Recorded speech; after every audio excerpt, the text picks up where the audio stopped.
AITA for refusing to go to a Knicks game VIP suite I got as a surprise birthday gift.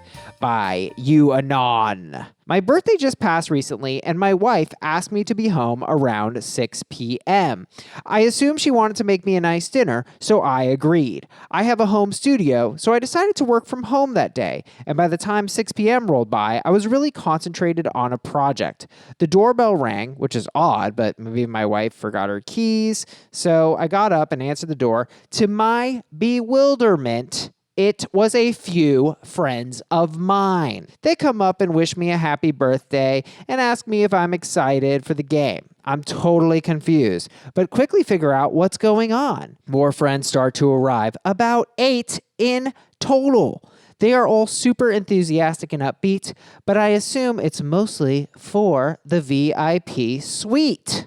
As I'm processing all the birthday wishes and whatnot, I slowly start to assess the situation. I don't like basketball. I hate surprises, and I was planning on working and just having food that evening, okay? Going to a Knicks game is not what I want to do. I was really enjoying getting my work done. My wife going out of her way to seize control of what's supposed to be my day is selfish. It makes her feel good for planning this gesture that makes her superficially seem like a great wife, but if she was selfless, she would have asked me what I wanted to do. I plan everything in my life, even my vacations / leisurely activities. It's a consequence of being an engineer, I guess. So this is something she knows. I don't vibe with variables. My wife finally shows up as she was caught up heading home from work, kisses me, wishes me happy birthday, and presents me with 10 or so Knicks VIP suite passes. I had made up my mind at this point and asked her to go into the other room. I explained that I really just don't want to go, that it's my birthday and I shouldn't be bullied into something I don't want to do. My mind was busy with a project, and that's what I, the birthday boy, would like to do. Obviously, she starts crying and screaming. Determined, I go outside and tell all my buddies I don't want to go to the game, that I had other plans for myself. They are confused and tell me to, quote, F your plans and let's go. After some back and forth, I lie and tell them to take the passes and I'll meet everyone there. I just need some time to get ready. They agreed. As soon as they left, I shut my phone off, knowing I'll be getting 100 calls when I don't show up. At this point, my wife is still in our bedroom, crying and feeling humiliated. So, AITA for not going. Also, AITA for not feeling any remorse. It's my day. Why should I have other people decide how I have to spend it? It's weird that he is an engineer, but he doesn't vibe with variables. Like, I thought the whole thing was all math. It was all variables. It's like being like, oh, I'm a doctor, but you know what I don't vibe with? Saving people's lives. I'm a car salesman. How do I get to work? I live here. I wouldn't get in one of those death traps if you paid me. Yeah, he also says that like he's the birthday boy. He should do whatever the birthday boy wants to do. But I don't know any boy that just wants to work. Like, it sounds like he's adulting. This guy is adulting way too freaking hard, bro. He needs to calm down. I looked up the price, $8,000 minimum for one of these VIP suites. Can you believe that at a Knicks game? Steep. I went to one of these VIP suites once, and it was awesome. I don't care about sports at all, but like you can get drunk, have snacks, eat your friends, and there's a really great view of the stage if you want to see that. Did you just say a stage? I meant court, the basketball court. You can imagine the disappointment of someone who has like been told that it's a stage. They're just like, this is the worst play ever. There's just a bunch of men running around. All the costumes are the same. There's no story. This is terrible. What is this? I once dated a girl that said she hates basketball because of the sneakers squeaking on the court drove her crazy. I was like, that's the most nitpicky reason ever to hate a sport. Yeah, that's ridiculous. This is what's complicated about this story, right? It's like you got this guy saying, well, I don't like basketball and that's not my thing and she should know better, blah, blah, blah. But it's kind of like, I don't like basketball, but if my girlfriend got me tickets to the NYC Madison Square Garden, I'm going to be having a fun time. I mean, it's a gift. Come on, just take it. And sometimes being an adult, you have to do things you don't really want to do. Like, it would have been so much easier and nicer for him to go do the thing. It's kind of a social thing. Like, really, if the group you're going with is all about hanging out with you, what's the big problem? Like, it's a social thing. The game is tangential, folks. Exactly, especially when you're thinking of it as being in a suite. It's not like she bought him regular like nosebleed rafter seats and they're sitting amongst strangers and people are spilling beer on them and being rowdy fans. No, it's a private suite. They bring you everything you could ever want. Any kind of snack, any food, any alcohol. Anna Marie Kali writes, I think YTA because of how you handled it. I'm assuming your wife spent a ton of money on those tickets, $8,000, Anna. She says, accept the gift, don't be a dick, and then have a conversation later. Totally agree with that. Katie Howell writes, also, newsflash for everyone here, you're an adult. Your birthday is just another day. It's not, quote unquote, yours. Effing childish. I don't really value my birthdays anymore. It's like, it's cool because you either get older or you die, but I don't like go too crazy with my bdays. Rico Pagliuca writes, counterpoint, it's literally the only day a person gets to celebrate themselves without societal shame. I'm giving her the benefit of the doubt. I think she was trying to give a good gift. I think it's objectively a good gift. Like, I don't know what kind of person you are where you're just like, this is a terrible gift.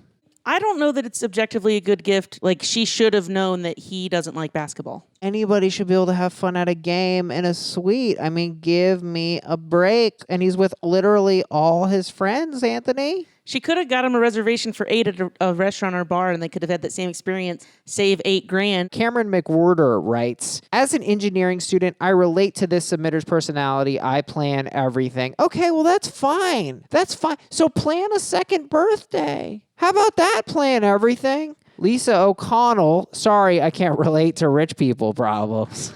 I mean, it is definitely a rich person problem. I don't know anybody lower income that's like, well, I wasted $8,000. I was hoping he might like it, but he didn't. Whoopsie. Right. John Rosenberger says, she went way out of her way to treat you to something nice, and you behaved like a kid on my Super Sweet 16 who got a Range Rover instead of the Benz you wanted. Well, listen, John, my daddy got me that stupid Jeep trash. I don't need it. I once knew a kid in college that was upset because he got a red Mercedes-Benz and he clearly wanted a black one, and his dad was a shithead for not getting him the black one. Stop, dude. Are you serious? You knew that, punk? Yes. Laura Jean Moore writes, not the asshole. I don't even know how little communication there is between you and your wife that she didn't know you don't like basketball. But you don't have to do what you don't want to do. Okay. But if someone throws down 8 G's for your ass, I kind of feel like go with the flow a little bit, okay? Ethan? In the wife's defense, if this guy's such a maniac that he likes to plan every detail of his life, he very well could have told her, here's my plan for my birthday. Right. Which he didn't do. So one thing I noticed, we did 2 stories about birthday gifts. One person spent $0 and the other person spent around approximately $8,000. And we found out that regardless of cost, you can have a miserable, horrible gift. It really is truly the thought that counts. So make sure to put thought into the gift, whether it's $0 or $8,000, anywhere in between. Think about it. Dude, I love that because it's like one of those classic things where the cliche gets it. It's the thought that counts. Caitlin Netzley writes, each of the phrases and wordings he uses or quoted actually makes me wonder if he might have Asperger's.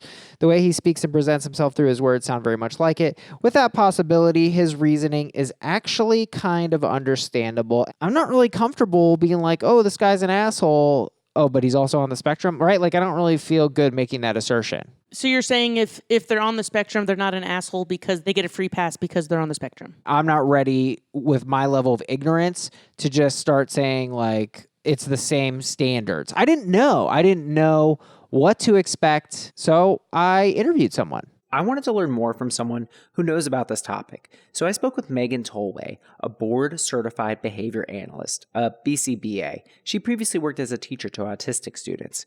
She agreed that OP's reaction was atypical. Most people that are going to respond to a situation like that would be annoyed internally, but would also have enough social couth to realize that they would be letting down a lot of other people and would go along with it and just, internally be pissed about it. I told her that some commenters suggested OP may be on the spectrum. She didn't want to diagnose anyone based on a Reddit post, something about ethics, but said, oftentimes people that have social deficits, they really do need the nuances that we've all figured out just by navigating life. They need them set in stone as rules. If I do this, then I'm an asshole. If I don't do this, I'm not an asshole. So like in this case, OP thought that just because he was the birthday boy, he could do whatever he wanted. Rules like that. I asked her if the subreddit or our Facebook group could help people on the spectrum understand these nuances. It can, but unfortunately they're so rigid in their thinking that sometimes they need rules for every little scenario. So that they might not take this and then generalize it to another situation where somebody surprised them with lunch and they had this idea of what they were already going to have for lunch and they didn't want this surprise lunch.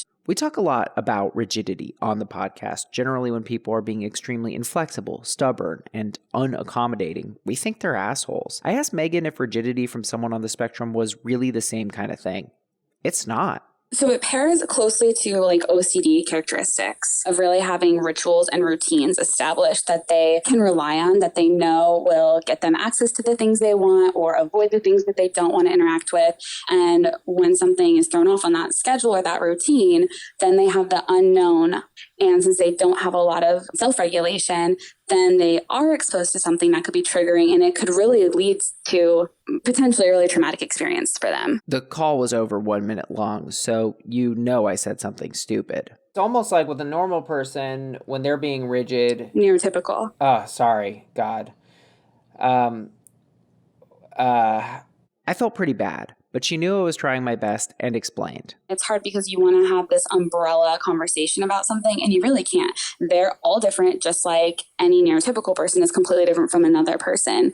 I think in the context of like trying to understand them, we do that through comparison. And when we compare, we always compare to the norm or what's normal. So, I mean, I think it's just like a natural faux pas. Don't dive too deep. I told Megan I'd read, quote, "Once you've met one autistic person, you've met one autistic person." She said it was one of her favorite quotes. She told me that some autistic people were highly empathetic to a fault.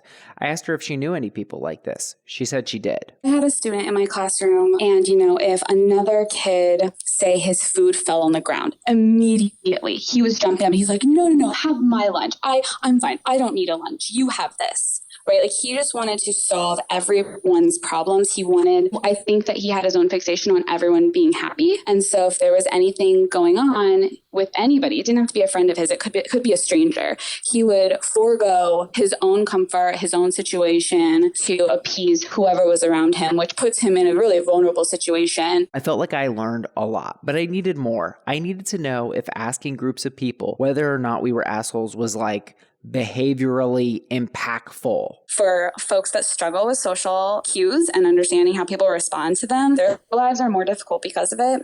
So yes. Thanks a lot for the insights, Megan.